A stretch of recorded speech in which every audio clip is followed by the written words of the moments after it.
몸이 무너지면 인생도 무너진다는 말은 젊을 땐 실감하기 어렵다. 아침에 통근버스를 놓치지 않으려 뛰어도 숨이 차지 않았고 회식 후 새벽까지 이어진 업무에도 정신은 멀쩡했다. 회사에서 내 이름을 부르면 바로 달려갔고 감기 기운이 있어도 병원보다는 마감일이 먼저였다. 그런 일상은 늘 반복되었고 나는 그렇게 회사라는 울타리 안에서 충성심 하나로 살아왔다.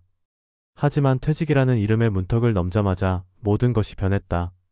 명함도 직함도 월급도 사라진 그 순간부터 내 몸마저도 조용히 그러나 확실하게 등을 돌리기 시작했다. 회사는 끝내 나를 지켜주지 않았고 내 몸 역시 더 이상 버텨주지 않았다. 박정환 씨는 33년간 제조업체 품질관리 과장으로 일했다. 새벽 5시에 일어나 회사에 도착하면 누구보다 먼저 작업장을 점검하고 문제 발생 시에는 주말도 없이 공장에 출근했다. 휴가를 쓰는 일은 거의 없었고 건강검진 결과에서 위염이나 고지혈증 같은 단어가 나와도 누구나 그렇지라며 대수롭지 않게 넘겼다. 정년보다 2년 일찍 희망퇴직을 했을 땐 아쉬움보다 해방감이 컸다. 이제야 좀 쉬어보나 싶었던 것이다. 하지만 퇴직 6개월 후 체중이 급격히 줄고 소화가 잘 되지 않아 병원을 찾은 그는 말기 췌장암 진단을 받았다. 이미 수술이 불가능한 상태였고 항암 치료만이 유일한 선택지였다. 정환 씨는 말했다. 젊을 땐 죽을 병도 병원도 남의 일 같았어요. 회사 다닐 땐 아픈 것도 잠깐이고 다시 일해야 했거든요. 근데 막상 회사를 떠나니 그동안 참아왔던 게 한꺼번에 터졌어요. 제 몸이 절 기다렸던 것처럼요. 그는 결국 정기적인 항암 치료와 간병이 일상이 된 채 은퇴 후 시간을 보내고 있다. 체력은 하루하루 줄어들고 함께 고생하는 아내를 볼 때마다 미안함이 먼저 앞선다. 회사가 바쁘다는 이유로 미뤘던 진료 하나하나가 지금의 와선 생명과 직결되는 기회였다는 사실이 그를 더욱 힘들게 만든다. 김미숙 씨는 29년간 사무직으로 근무하다 60세 정년퇴직을 했다. 은퇴를 앞두고는 요가를 배우고 여행도 다니며 건강하게 노년을 보내리라 기대했다. 그러나 퇴직 후 오랜만에 받은 정밀검진에서 고관절 괴사 초기 진단을 받았다. 책상 앞에 오래 앉아 일하면서 허리 통증은 익숙했지만 다리에 피가 잘 통하지 않고 야간에 심한 통증이 생기기 시작한 것은 퇴직 직후부터였다.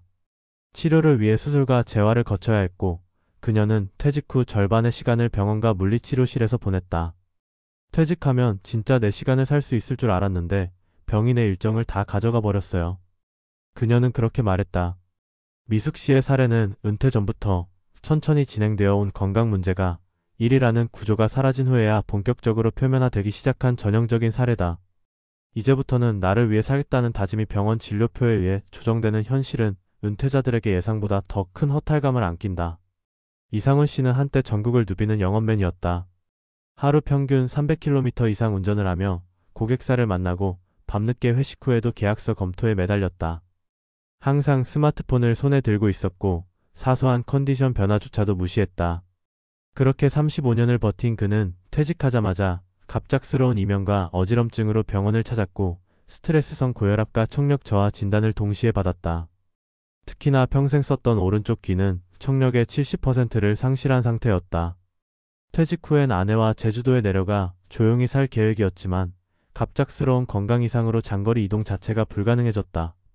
그는 지금도 정기적으로 병원을 다니며 약을 복용하고 있으며 체력 저하로 인해 일상적인 산책조차 힘들어하는 날이 많다. 상훈 씨는 말했다. 몸이 망가진 줄도 몰랐어요. 늘 무리했지만 회사가 시키는 일이라 어쩔 수 없다고 생각했거든요. 그런데 퇴직하고 나니 내가 나를 너무 함부로 대했다는 걸 이제야 알겠더라고요. 그는 최근 건강관리센터에서 제공하는 퇴직자 프로그램을 통해 꾸준한 식이 조절과 운동을 시작했지만 이미 망가진 신체는 회복에 오래 걸릴 수밖에 없다. 세 사람의 이야기는 각기 다른 직무와 상황 속에서도 놀랍도록 닮아있다. 아플 겨를이 없었다는 말 속에 그들의 청춘이 담겨 있었고 병원은 퇴직 후에야 제대로 다녔다는 고백은 한국 사회의 직장 문화와 은퇴 시스템이 가진 구조적 한계를 고스란히 보여준다. 건강검진은 형식적인 통과 의뢰였고 몸이 보내는 경고음은 업무에 밀려 묵살되었다. 건강을 잃고 나서야 그동안 내가 내 몸을 얼마나 방치했는지 깨닫게 된다는 이 현실은 단순히 개인의 문제로 치부할 수 없다. 기업은 정년퇴직 후의 삶을 책임지지 않으며 의료 시스템은 뒤늦은 대응에만 몰두할 뿐 사전 예방에는 여전히 인색하다. 결국 우리는 스스로 준비해야 한다. 퇴직 이후의 삶은 단지 시간의 문제만이 아니라 몸의 문제이기 때문이다. 일에서 벗어났다고 끝이 아니다. 오히려 그제서야 자신의 몸 상태와 마주하는 사람들이 대부분이다. 아프지 않으려면 미리 준비해야 한다. 직장을 다니는 동안에도 자신의 몸을 위해 시간을 써야 하고 무시해왔던 통증과 피로에 귀를 기울여야 한다. 은퇴란 단순히 일이 끝나는 순간이 아니라 건강과 삶의 질을 유지하기 위한 또 다른 싸움의 시작이다. 회사를 떠나도 스스로를 지켜줄 수 있는 유일한 존재는 결국 나 자신뿐이기 때문이다. 그리고 그 나를 지키는 가장 첫걸음은 바로 지금, 오늘 내 몸의 신호를 제대로 듣는 일이다. 퇴직 이후 건강이 급격히 악화되는 현상은 단지 우연이나 나이 탓만은 아니다. 직장 생활 동안 축적된 육체적 정신적 피로가 갑작스러운 이완 국면에서 표면화되는 현상이며 그동안 억눌렸던 통증과 증상이 정지된 시간 속에서 분출되는 것이다.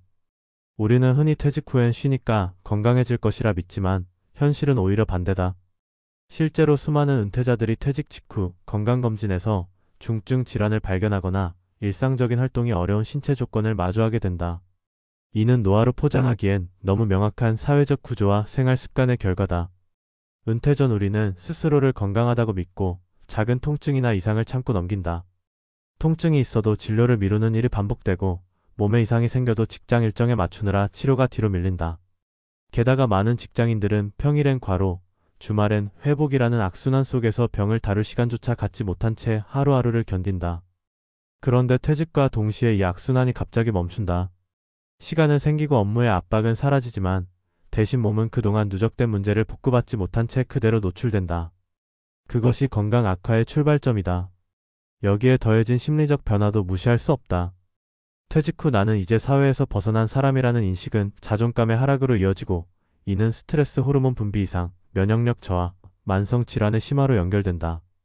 전문가들은 이를 사회적 정체성 상실로 인한 신체 리스크라 정의하며 퇴직자의 우울감과 신체 증상의 병행이 구조적으로 연결돼 있음을 지적한다.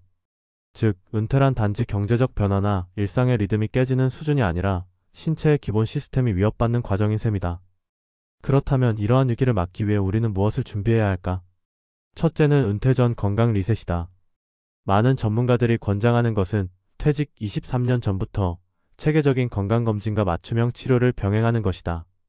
단순히 보험이 제공하는 기본 검진이 아니라 자신이 감당해온 업무 유형과 생활 습관에 맞춘 진단과 대응이 필요하다. 특히 고혈압, 당뇨, 고지혈증 같은 만성질환은 조기 발견보다 조기 조절이 더 중요하며 중장기적 건강 관리를 위한 루틴화가 필요하다. 운동은 은퇴 이후 시작하면 늦다.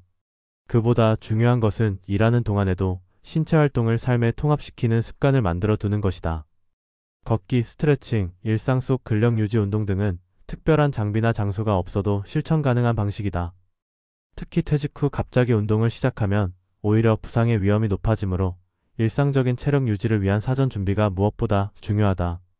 둘째는 심리적 전환 훈련이다. 직장이라는 조직은 개인에게 정체성과 역할, 소속감을 부여한다.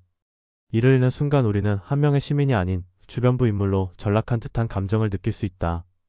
이러한 감정의 낙차는 신체 이상 증상을 악화시키는 요인이 된다. 따라서 은퇴 전부터 자신의 역할을 직장인 외에도 다양화할 필요가 있다. 지역사회 봉사, 취미 기반의 모임, 배움과 성장을 위한 프로그램 참여 등을 통해 나는 아직 의미 있는 존재라는 감정을 유지하는 것이 건강 유지에 매우 중요하다. 실제로 연구에 따르면 자아 정체감을 지속적으로 유지한 퇴직자는 면역력 저하와 우울감 발생률이 현저히 낮았고 일상 속 질병 대응력도 높았다. 반대로 고립된 생활을 지속한 경우 심장질환이나 당뇨병의 진행 속도가 빨라졌다는 통계도 있다. 결국 심리는 신체의 복제판처럼 작동하며 외로움이나 무기력은 생물학적 반응을 통해 질병이라는 형태로 몸에 남는다. 셋째는 회복이 아니라 유지의 관점에서 건강을 바라보는 전환이다. 많은 이들이 퇴직 후엔 운동도 하고 몸도 회복하고 치료도 받자고 다짐한다. 그러나 이는 문제를 인정한 후의 대응일 뿐이며 문제 발생 이전의 예방적 접근이 아니다. 중요한 것은 건강을 유지하는 법을 배우는 것이다. 이는 단지 체중을 관리하거나 금주하는 정도가 아니다. 수면 습관, 식사 패턴, 스트레스 반응, 운동 빈도, 인간관계의 밀도까지 모두 포함된다. 퇴직 전부터 이를 점검하고 작더라도 매일 실천할 수 있는 루틴을 만드는 것이 회복보다 훨씬 더 효과적이다. 특히 퇴직 후에는 병원 접근성이나 비용 문제, 체력 저하 등의 이유로 치료가 지속되지 않거나 중단되는 경우가 많기 때문에 관리 가능한 범위에서의 지속 가능한 건강 행동이 관건이다. 하루 30분의 산책이 거창한 트레이닝보다 효과적일 수 있고 규칙적인 식사가 보약보다 낫다는 평범한 진리가 실제로 노후 건강의 핵심이 된다. 결국 퇴직 이후의 건강 문제는 단지 나이의 문제가 아니라 준비의 문제다. 회사는 더 이상 우리의 몸을 책임져 주지 않는다. 업무가 끝나는 순간 우리의 몸도 더는 가려지지 않는다. 이전엔 일이라는 구조 안에 숨겨져 있던 통증과 피로가 이제는 우리 삶의 중심이 되어 다시 찾아온다. 회사가 우리를 지켜주지 않았듯 우리 몸 역시 방치된 시간 끝에 반격을 시작하는 것이다. 그래서 은퇴란 단지 조직에서 나오는 과정이 아니라 자기 몸의 주인이 되는 첫걸음이다. 회사가 시키는 일이 아닌 내가 내 몸을 위해 내리는 결정이 중요해지는 시기다.